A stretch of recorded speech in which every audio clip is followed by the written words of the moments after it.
Republican representative for Tennessee, David Kustoff, joins me. Congressman, I have a couple of really big problems with this. Number one, those two countries, I hope the president knows that we do have those diplomatic relations with. And not to mention the fact that this serves as an outpouring from the Abraham Accords that President Trump started. Secondly, if this is going on, this is such a big deal, the normalization of relations with Israel, it should be from the White House, not at a fundraiser where they're raising money for a campaign. Maybe you feel differently than I do. No, I agree with you, Greta. First of all, if those reports are true that President Biden said that last night, that was yesterday. So here we are today. We, to your point, we've had no announcement from the White House. The president hasn't said that on the record. We haven't heard anything from his press secretary. We haven't heard anything from John Kirby or Jake Sullivan or anybody as it relates to these possible agreements. Here's the bottom line. We still have hostages that are being held by Hamas, Israeli hostages and 5 American hostages. Hamas is still committing atrocities. I've got more concern that in the past few days, the United States abstained on that crucial United Nations vote, which sent, I think, a terrible signal to the people of Israel, and maybe as importantly, sent a signal to the rest of the world that the United States support of Israel, which is, frankly, you can never question that. Nobody could ever question it.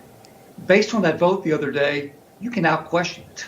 And that's wrong, and that's why the Congress and the United States House of Representatives has to send the signal that we're firmly behind Israel and her existence. But as part of that, something so delicate as Israel's in a very dangerous neighborhood. Everybody around Israel, or most of them, hate them. And if these countries are really sort of prepared, as he says, to recognize them, that would be huge news. I'm not so sure. But it's something so delicate that that it's at a fundraiser where he sort of drops that bomb. I don't believe that he really knows what was going on in that particular issue. If he thought Jordan and Egypt were somehow in that group too, and so this is the first. I find it disturbing how this is unraveling, and I don't know if it's a bad report coming out of that fundraiser or not, but the American people shouldn't be the last people to learn this behind a bunch of donors. Absolutely. And again, if he really did say what he said last night, and of course you mentioned Egypt and Jordan, but if he really did say that, and there's some follow-up news, what he talked about in principle is big news.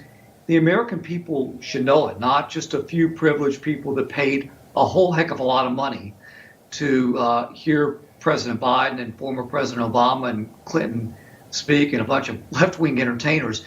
It should be the rest of the nation. It should be news important to Israel and to the United States, should be delivered from the White House at the White House. And here we are 24 hours later, and we don't know anything more than the reports that came out of this big money fundraiser last evening. And if that's a wrong report, shame on the news organization that was first reporting that, because this is such an important, delicate thing. Because that news, first of all, it's not fair to the president if it's wrong. Secondly, is I don't think they understand the seriousness of trying to make it a little safer neighborhood for Israel. But anyway, I'm taking the last word on that. Congressman David Kustoff, thank you, sir. Thank you, Greta. Have a good weekend.